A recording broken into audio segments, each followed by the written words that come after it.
ती काय रीत झाली बोलायची मशीनच की हो. नाही रेडो मशीन असतं त्यात ठाव आहे मला. अगं आपल्या 7 जन्मात 70 पिढ्यात हे असलं काम कोणी केलं नव्हतं. पण तू वैवाट तुम्ही पट्टी आज लय मी खुश आहे बघ. तुझा नवरा शिवाय टोचून काम करतोय ना मग तुला तुमच्या शिवाय टोचून पोर जन्माला घालाय का? आता मी कुणाचं ऐकायची नाही. कसायला बोलून त्याला इकूनच टाकते.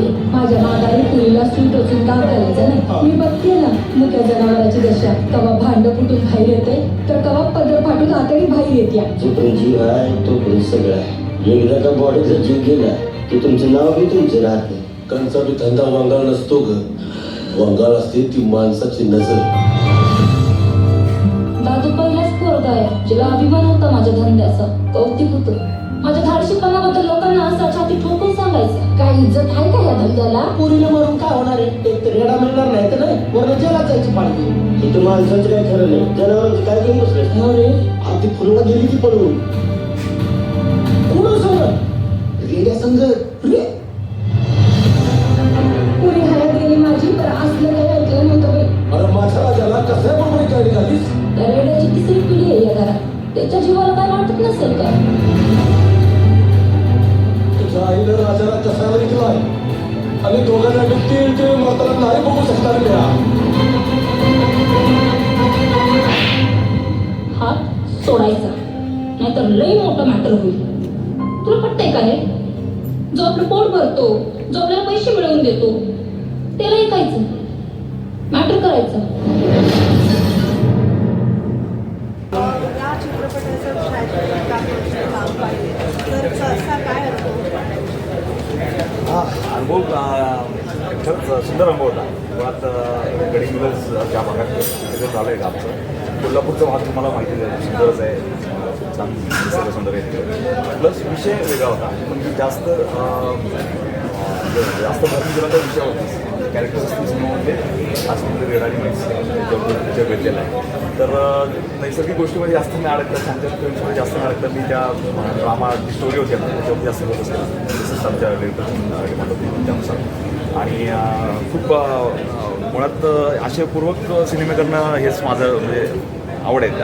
काहीतरी सिनेमामध्ये काहीतरी विषय असला पाहिजे. काहीतरी समाजाला मेसेज दिला जातो आहे अशा पद्धतीचे सिनेमे करणं मला जास्त आवडतं. आणि तसाच गाव होताच. आणि गावचं मी बघतेच फेस्टिवल्स वगैरे सगळे झाले आणि खरंच छानच अनुभव होता. मी उलटं मला एक आनंद वाटतो काय बरंचदा चांगले सिनेमे शूट केले जातात कम्प्लीट होतात पोस्टचं काम होतं पण रिलीज होते प्रेक्षकांपर्यंत पोहोचत नाही. बरेच चांगले सिनेमे ज्यांना पुरस्कार पण मिळेल पण ते रिलीज नाही करत. गाव आमचा चांगल्या पद्धतीने पॅनोरमा रिलीज करत आहे इथं पण आला आहे याचा जास्त आनंद होतो.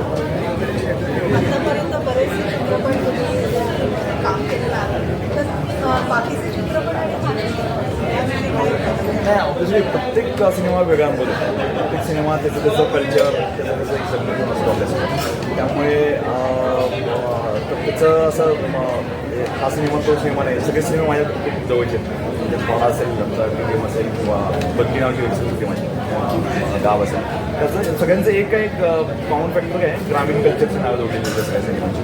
आणि आता हे संपत चाललेलं हरवत चाललेलं कल्चर मला कॅमेरावरती करता येते. जे मी लहानपणी जे जगलो आहे ते सगळं मला रेकॉर्ड होतं.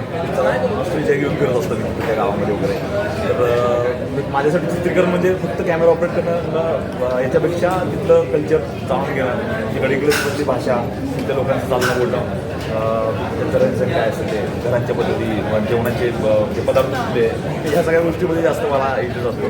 तर माझ्या दृष्टीने सिनेमाचे चित्रीकरण म्हणजे फक्त जाऊन कुठे शूट करणे नाही त्या सगळ्या कल्चरल गोष्टी आहेत त्या अनुभवणं आणि त्याचं जतन करणं हे पण माझ्यासाठी इंटरेस्ट पार्ट ऑफ सिनेमॅटोग्राफी. या सगळ्या कलाकारांनी कसा केला? मग कैलास तर पहिल्यापासून मित्रच आहे माझा. सायलीची ओळख झाली पण आमचं कसं आहे सायली असेल कैलास असेल मुळात चांगले कोणी कलाकार कैलास तर प्रसिद्ध आहे पहिल्यापासून. सायली नवीनच होती पहिला सिनेमा होता ते थिएटरच्या बॅकग्राऊंडमधून आले. तिचाही जागतिक सिनेमा वगैरे असं तिथं म्हणजे सिनेमा आपण मराठी सिनेमामध्ये ॲक्टिंगच आहे. तर म्हणजे film festivals international film festival वगैरे त्याचे चांगले चांगले सिनेमा बघायचे त्यामुळे तिला ते एक समज आहे त्या सिनेमांची चांगल्या सिनेमांची आणि त्याच्यावरती आमची चर्चा व्हायची. त्यामुळे आमचं टीव्ही जास्त चांगलं झालं सगळं. प्लस अनुप तर पहिल्यापासून अनुपचा खूप अभ्यास आहे म्हणजे त्याचा तो उत्कृष्ट उत्कृष्ट लेखक म्हणून त्याला पुरस्कार मिळाला आहे राज्य शासनाचा. तर तो लेखक म्हणून पण ग्रेड आहे. तर सगळ्याच बाजूचं समाजातल्या वेगवेगळ्या गोष्टींचा अभ्यास आहे, कल्चरल असतील, सोशल असतील काही. तर त्यामुळे आमचं त्या विषयावर पण आपल्या सिनेमा व्यतिरिक्त त्या गोष्टींविषयी पण आमची खूप चर्चा व्हायची. त्यातून आम्ही एकमेकांच्या जवळ येत गेलो, बॉन्डिंग होत गेलं आणि त्याचा परिणाम सिनेमाच्या कलाकृती बघताना तुम्हाला लक्षात येईलच. आणि बाकी तेच महत्त्वाचं आहे, तेच सिनेमा. प्रेक्षकांना काय आव्हान कराल? हां, प्रेक्षकांना मी तेच खरंच चांगले मराठी सिनेमे आहेत ना, म्हणजे ठीक आहे ग्लॅमरस खूप चटकदार मसाला चित्रपट असतील ते तुम्हाला आवडतात, एंटरटेन करतात, नो डाऊट तेही तुम्ही बघा. पण अशा सिनेमांना जर तुम्ही पाठबळ दिलं तर ते आणखी चांगले सिनेमे येत राहतील. नवीन फिल्ममेकर्सना नवीन नवीन आयडियाज घेतात ते लोक, त्यांना बळ मिळेल, त्यांना प्रोत्साहन मिळेल. त्यासाठी तुम्ही हा सिनेमा थिएटरमध्ये जाऊन बघा आणि आवर्जून बघा. दुसरी गोष्ट तो सोशल मेसेज जो आहे त्यासाठी पण बघणं खूप महत्त्वाचं आहे. आता सगळेच फिमेल सेक्स रेशिओ हा प्रॉब्लेम आपण फेस करतो किंवा त्याविषयी चर्चा केली जाते. त्याचं काय कशा पद्धतीने ते मांडणे सगळं गोष्ट असतात. खूप हलकी वलकी कथा आहे. असं नाही की फेस्टिवलचा सिनेमा आहे म्हणजे खूपच त्याला डोक्यावरती जड विषय घेऊन नृत्य वगैरे असं काही नाही. मजेशीर तो रेड आहे राजा आमचा आणि खूप छान छान वातावरण आहे त्या त्याचा आनंद घ्या. गाणी तर तुम्ही बघताच येऊ शकता आता इथे तर प्लीज थिएटरमध्ये येऊन सिनेमा बघा.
नमस्कार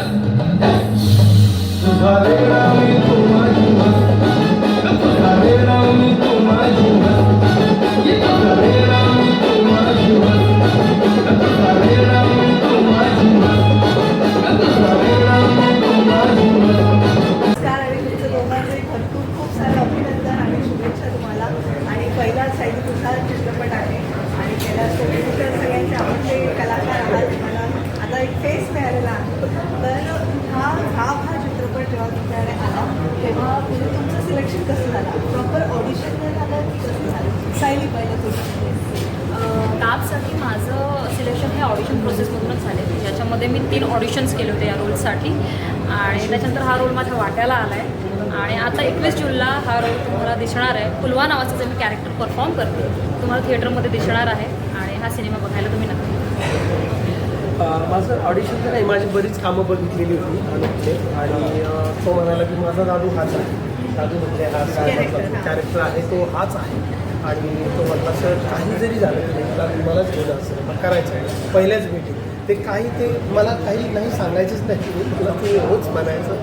म्हटलं बाबा गोष्ट तर सांगतात आणि मग त्यांनी गोष्ट सांगितली. गोष्ट एवढी छान होती भन्नाट.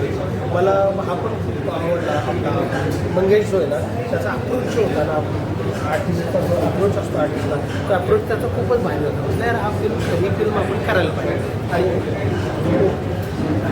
सायली तुझं लुक म्हणजे एकदम रिच लुक आहे आणि ग्रामीण बाजारचा चित्रपट आपल्याला करायचा आहे. तेव्हा काय म्हणजे काही वेगळं असं भाषा एकतर वेगळी, त्याच्यानंतर तिथे तुमचं दोघांचं नवीनच तुम्ही एकत्र काम करताय.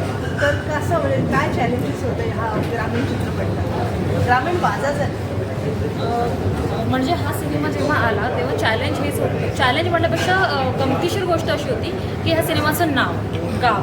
तर मी जेव्हा गाव ऐकलं तेव्हा मला प्रश्न पडला होता की गाव म्हणजे एक्झॅक्टली काय आहे, आपल्याला माहिती नाही गाव काय असतं. पण मग डिरेक्टरने मला सांगितलं समजून की कसं कथानक जातं याचं किंवा गाव म्हणजे काय एक्झॅक्टली आणि स्टोरी कुठे सुरू होते कुठे संपते हे इतक्या रंजकतेने तिथे सादर केलेलं आहे या सिनेमामध्ये. तर ऑफकोर्स इंटरेस्टिंग आहे. माझं जे कॅरेक्टर आहे फुलवा नावाचं ते कोल्हापूरमधलं कॅरेक्टर आहे आणि मी मुंबईत वाढले, मुंबईत राहिले, दादर एरियामध्ये मी वावरलेली मुलगी आहे आणि कट्टू कोल्हापूरसारख्या विभागात जाणं, तिथे काम करणं, रेडा त्याच्याशी काही संबंध नसताना त्याच्याशी जुळवून घेणं आणि ऑफकोर्स माझ्या को ॲक्टरने मला खूप छान सपोर्ट करणं, हे मी म्हणेन की दुग्ध शर्करा योग माझ्यासाठी आहे. पहिला तुला भाषेशी काही वेगळं मेहनत घ्यावी लागली. हो अगदीच अगदीच. कारण तो वेगळाच वेगळा आहे. मी मराठवाड्याचा आहे. पण मी माझी जी पहिली फिल्म होती मनातल्या मुली ती सांगली छोटी होती आणि तिकडली जी भाषा होती सांगली पकडली होती. बस स्टँडला जाऊन मी ते ऐकायचो लोकांना सांगायचो आणि थिएटरात केलेलं असल्यामुळे जरा कुठला टोन कसा पकडायचा काय काय त्याचं एक होती ट्रिक असते आपल्याकडे. तर तिथलं मी एक तर स्क्रिप्टमध्येच भाषा असते तुमच्या, स्क्रिप्टचा डायलॉगमध्येच कळतं की या भाषेचा म्हणजे फ्लेवर काय आहे आणि तिथली माणसं सगळी बोलायची. त्यामुळं तो जो साऊंड आहे तो पकडला आणि मजा. तो एक खेळ असतो. भाषेचा टोन एक खेळ असतो तो. करेक्ट. तो एकदा तुम्ही पकडला तर होऊन जातं. आणि आमचं शूट एकदाच महिनाभर होतं सलग. त्यामुळे तुम्ही एकदा ते पकडलं की सहज कॅरी केला आणि गावात तिथल्याच गावात होतं जिथे बोलायचं होतं किंवा तिथला सिनेमा होता तिथल्याच गावात ते शूट करत होतं. त्यामुळे त्या आजूबाजूच्या लोकांची भाषा, मुलांची भाषा, तिथल्या म्हातारे बोलायची, बायका बोलायच्या, तर ते कानावर पडायचं सहज पकडतात. आणि ऑफकोर्स शूटिंग दरम्यानचे काही दोघांचे किस्से खास असतील तर ते सुटका भाकर वगैरे असं काही? नाही, किस्से माझ्याकडे खूप छान किस्से आहे की आपण युजली आपल्या इथे कसं आईस्क्रीम खातो ना जेवणानंतर आईस्क्रीम. कैलाशने आम्हाला युनिक आईस्क्रीम दाखवलं. तो त्याने काय केलं, एक चिंच घेतली त्याने ती फोडली चिंच. लक्षात आहे. हो. आम्ही सेटवर बसलो, तो मला म्हणाला आईस्क्रीम खाणार का? म्हटलं हां खाणार, आत्ता इथे कुठे मिळेल ना. नाही मी दाखवतो. म्हटलं ओके ठीक आहे. त्याने ती चिंच घेतली जी असते त्याला फोडलं, त्यात थोडंसं दूध टाकलं तिथल्याच गोठ्यामधलं आणि ते नंतर ते इतकं घट्ट गेलं ते आणि मग आम्ही ते टेस्ट करतो आणि आम्ही दिवसभर तेच करतो. आम्ही ते खातच होतो. म्हणजे आमच्या टीममधली मुलगी आजारी पडली ते खूप खाऊन खाऊन. तुमचं कसं म्हणजे खूप मजा आली. सायलीसोबत काम करताना खूप मजा आली. कारण की नवी म्हणजे पहिली चित्रपट असल्यामुळं ती खूप कॅरेक्टरमध्ये शिरून काम करते आणि त्यामुळे मला उत्सुक वाटत होते की अरे यार ही जर इथे चांगली तर आपण चांगलं केलंच पाहिजे. आणि मग तिच्यामुळं छान छान करत राहिले. सुरुवातीला सांगितलं तसा डान्स फार चांगला जमला नाही पण ऍक्च्युली ऑन स्क्रीन डान्स खूपच छान झालेला आहे. डान्स छान आम्हाला ऑफ स्क्रीन तसा जो असतो ना रिहर्सलमध्ये किंवा असं तिकडे नाही झालं ते पण ऑन स्क्रीन तर तो झाला चांगला आणि फुलवाताईंनी करून घेतला. त्याचं सगळं श्रेय फुलवाताईंना आहे कारण त्या उन्होंने बडे बडे को नचाया हम क्या है. बाकी सगळे चित्रपट आणि हा चित्रपट काय वैशिष्ट्य आहे? हो बाकी सगळे चित्रपट करताना म्हणजे वेगळं असं नाही सांगता येणार मला वेगळं कारण तोही मी काम म्हणूनच बघतो त्या गोष्टीकडे आणि याच्याकडेही काम म्हणूनच बघतो त्यामुळं अशी तुलना नाही करता येणार की हा छान किंवा हा वेगळा पण निश्चितच हा वेगळा होता कारण बाकीकडे जेवढा तामझाम होता तेवढा तामझाम सिनेमाचा जो होता तो इकडे नव्हता. इकडे कॅमेरा जेवढे आर्टिस्ट आहेत बेसिक रिक्वायरमेंट जेवढ्या होत्या तेवढ्याच फक्त होत्या त्यामुळे तुम्ही फोकस होतो फोकस्ड होतो कामावरतीच फोकस होता तुमचा व्हॅनिटीकडे फोकस नव्हता वेगवेगळ्या गोष्टींकडे फोकस नव्हता कामावरती फोकस इथला निसर्गच इतका सुंदर होता ना, तुम्हाला व्हॅनिटीची गरजच नाही. म्हणजे तिथे नदी होती ती नदी इतकी सुंदर होती म्हणजे उन्हाळ्यात कुठे पाणी असतं का आमच्याकडे मराठवाड्यात पिण्याच्या पाण्याची बोंब असते 1-1, 1.5 किलोमीटर जावं लागतं आणि इथे असं होतं की नदी वाहत होती वाहत्यानंतर आम्ही शूट करत होतो आणि काय सुंदर आहे म्हणजे लोक स्वर्गात राहतात पश्चिम महाराष्ट्रात. आणि मेन म्हणजे आपण जास्तीत जास्त या विषयावर गाव या चित्रपटात आपण त्या रेड्याकडनं तुम्ही सगळं जे केमिस्ट्री आहे किंवा त्याच्याशी जुळवून घेणार म्हणजे जनावरांशी कसं जुळवून घ्यायचं हे ह्या चित्रपटात तुम्ही जास्त दाखवलेलं आहे आणि तुमचे सीन्स त्यांच्यावर पण जास्तीचे आहे तर कसं त्यांच्याबरोबर काम करताना कसं?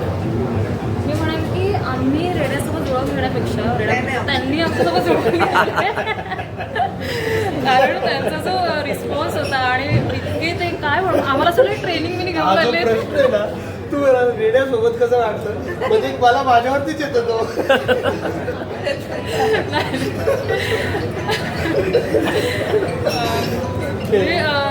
काय म्हणून त्यांचं इतकं सपोर्ट राहिलं आहे आम्हाला प्राण्यांचा कारण प्राण्यासोबत काम करणं कठीण असतं पण या फिल्ममध्ये खूप ते सोपं झालं. उचलून उडवलं कुठेतरी तर काय होईल इमॅजिन करून सुद्धा सगळ्यात इंटरेस्टिंग गोष्ट अशी होती की त्या जेव्हा गाणं शूट केलं तेव्हा मला त्याला किस करायचं हो हो माझ्या लाईफमधलं पहिलं किस हे रेड्यासोबत झालं.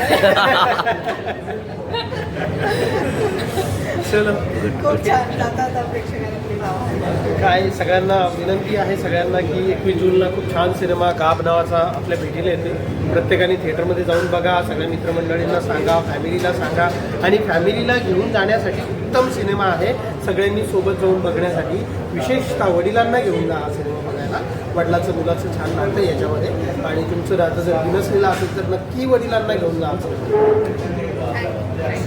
एक व्हिडिओ व्हायरल होणार आहे. गावाची गाणी कशी आहेत एक ग्रामीण भागाचा चित्रपट आहे आणि एक खेडेगावाची एक स्टोरी आहे ही स्टोरी आपण रिलाईज होता पण तरी सुद्धा ही गाणी जेव्हा तुमच्याकडे आली तेव्हा तुम्हाला कसं वाटतं? गाव सिनेमा येत्या 21 तारखेला 21 जूनला रिलीज होतोय आणि खरं तर खूप वेगळा सिनेमा आहे हा एक नवीन जोडी या निमित्तानं महाराष्ट्राला नायक नायिका म्हणून मिळते अनुप जत्राटकर दिग्दर्शित गाब सिनेमामध्ये माझं एक गाणं आहे जे माझ्यासोबत गायिका सावनी रवींद्र हिनं गायले गाणी खरंच खूप वेगळी आहेत मुळात ही माझ्या गाण्याच्या शब्दांमध्ये आहे तुम्ही जर ही गाणी ऐकली की तुम्हाला लक्षात येईल की गावाकडचं जीवन तिकडचं शेती किंवा तिकडचं ग्रामीण जीवन ही त्या गाण्यांमध्ये पूर्णपणे दिसून येते आणि एक सॉफ्ट रोमॅन्टिक गाणं आता तुम्ही म्हणाल चित्रपट आहे तर सॉफ्ट रोमॅन्टिक आणि मॉडर्न स्टाईलचं गाणं या चित्रपटामध्ये आहे शब्द जरी ग्रामीण असले तरी आणि असं एक सॉफ्ट रोमॅन्टिक गाणं स्टोरीज सांगणारं गाणं लव्ह स्टोरी सांगणारं गाणं एक गाणं गायची मला संधी मिळाली आणि खूप सुंदर गाणं आणि मला गाताना खूप मजा आली. स्टेज शोज आपण करतो जिथं आपल्या कार्यक्रमामध्ये सांस्कृतिक कार्यक्रमामध्ये स्टेज शो करतो आणि पिक्चरसाठी गाण्याचं एक रेकॉर्डिंग करणं तर ह्यामध्ये तुम्ही जास्ती कुठे कम्फर्टेबल? नाही दोन्ही गोष्टी खूप वेगळ्या आहेत खरं तर स्टेजवरचा एक एक्सपिरियन्स वेगळा आहे आणि तुम्ही जेव्हा एखाद्या सिनेमासाठी गाता किंवा स्टुडिओमध्ये गाता तेव्हा तुमचा एक तो सेटच वेगळा आहे. ज्या पद्धतीनं तुम्हाला ते कॅरेक्टर किंवा ती स्टोरी समजून घेणं आणि प्लेबॅक ही गोष्ट खरं तर खूप वेगळी आहे.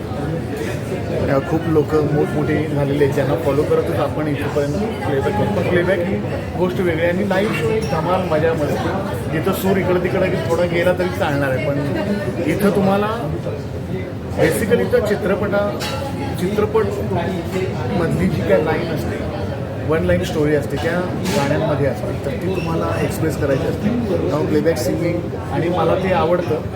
त्यामुळे मग अनेक चित्रपटांमध्ये मला गाण्याची संधी मिळाली आणि टी व्ही सिरियल्समध्ये पण मी गायतो. तर हे गाणं मी म्हणून पण दाखवणार आहे. त्यावेळी तुमच्या लक्षात येईल की ह्या गाण्याचे शब्द आणि ग्रामीण जीवन हे कसं रिलेट करून हे गाणं बनवलेलं आहे. आणि सावलीसोबत गाताना म्हणजे तुम्ही सोलो परफॉर्मन्स केला होता की सोलो रेकॉर्डिंग केलं होतं की दोघांनी एकदम केलं होतं? नाही, एकदमच केलं एकदमच होतं. केलं. एकतर मी कारण तिच्या म्हणजे हल्ली सवय आहे ना, एक तुमचा ट्रॅक तुम्ही द्यायचा, सावलीने येऊन त्यांचा ट्रॅक द्यायचा. नाही, बेसिकली आम्ही दोघे खूप चांगले मित्र आहोत. मी आणि सावंत एकत्र आम्ही रियालिटी शोज केले.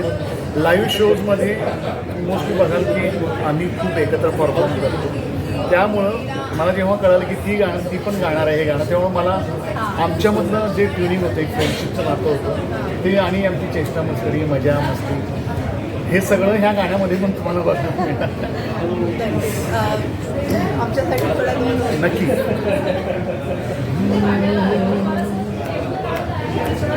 हे बसाड्या काळ जात मनाच्या या वावरात बिरतीचं पीक बघ लागलं डुलू. कसं काय सुधरणा दिसरत उमजना लागली या डोसक्यामध्ये कीड बळबळू. असं काय झपाटल मला दे कळू सुटलेला बैल भर मनी झुळझुळू. इसकुट झाला या समद्या जीवाचा काळ झाला लागला या फिरतीचं जळू. तुझ्या पायी मन झालं येडर खुळ.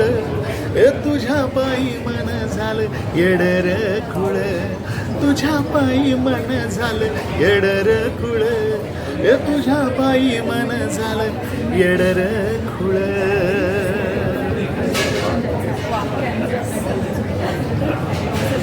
चित्रपट प्रेक्षकांच्या भेटीला आता आणि गाडी आधी येणार आहे, तर गाडी सगळ्यांनी सगळ्यांना आवडतील अशी गाडी आहे. प्रेक्षकांना काय अपेक्षा आहे? 21 जूनला गाभ हा सिनेमा रिलीज होतोय. खरंच खूप मेहनतीने बनवलेला चित्रपट आहे आणि एक कुठलेही बॅकग्राऊंड नसताना एखादा डिरेक्टर किंवा काही लोक स्वप्न बघतात चित्रपट बनवण्याचा आणि तो चित्रपट बनतो आणि तो रिलीजला आज आलेला आहे. तर अशा धडपडणाऱ्या संपूर्ण टीमसाठी सपोर्ट करण्यासाठी तुम्ही सर्वांनी थिएटर्समध्ये जा आणि गाभ हा सिनेमा बघा. आमची दोन्ही गाणी रिलीज झालेली आहेत. एक आनंद शिंदे सरांनी गायलेलं आहे, एक गाणं मी गायलेलं आहे. 4 लाखाच्या वरती त्याला व्ह्यूज आहेत. यूट्यूबवरती सोशल मीडियावरती ही गाणी आहेत. तेव्हा नक्की बघा हा सिनेमा, ही गाणी नक्की ऐका आणि सबस्क्राईब करा. Thank you so much.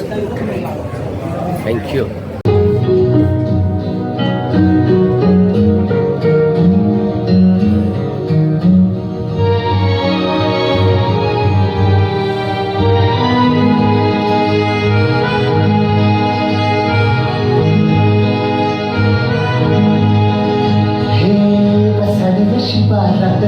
मनाच्या वावरात फिरतीचं पीक बघ लागलं डुलू. कसं काय सुधरणा दिसरत उमगना लागली डोसक्यामध्ये कीड बळबळू.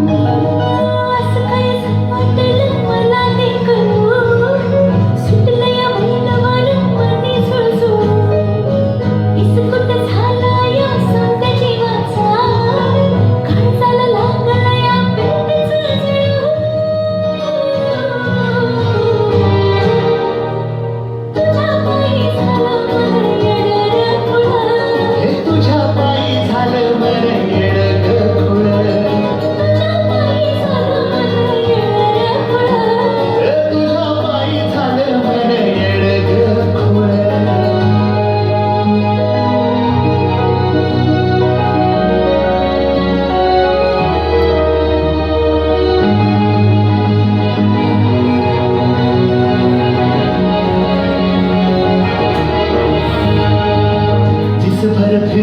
या धारणा कुठ